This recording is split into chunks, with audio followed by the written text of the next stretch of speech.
চট্টগ্রামের বাঁশখালী উপজেলায় প্রতিষ্ঠিত সুন্নি নুরানি মাদ্রাসাসমূহের সার্বিক শিক্ষা কার্যক্রম ও মান উন্নয়ন পর্যালোচনায় মাঠ পর্যায়ে পরিদর্শন করেছেন সুন্নি নুরানি বোর্ডের চেয়ারম্যান দেশবরেণ্য আলেমে দ্বীন আল্লামা আবুল আসাদ মোহাম্মদ জুবাইর রেজভী। 25শে অক্টোবর শনিবার সকাল 8টা 30 মিনিট থেকে শুরু হওয়া এই পরিদর্শন কর্মসূচিতে তার সাথে উপস্থিত ছিলেন সুন্নি নুরানি বোর্ডের বাঁশখালী উপজেলা কেন্দ্রীয় পরিচালক এবং পূর্ব ভৈলগাঁও আহলে বায়াত সুন্নি মাদ্রাসার প্রতিষ্ঠাতা পরিচালক হাফেজ মোহাম্মদ তমিস উদ্দিন ও মাওলানা মোহাম্মদ আসাদ জালালী।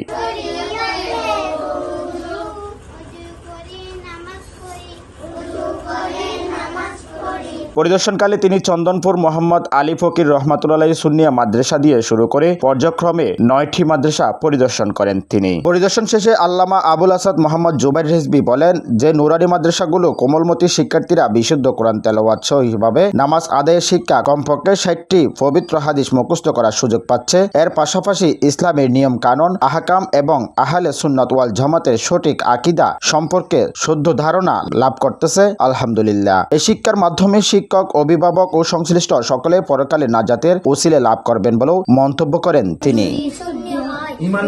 Aminul Islam, CTG channel 9, Chittagong.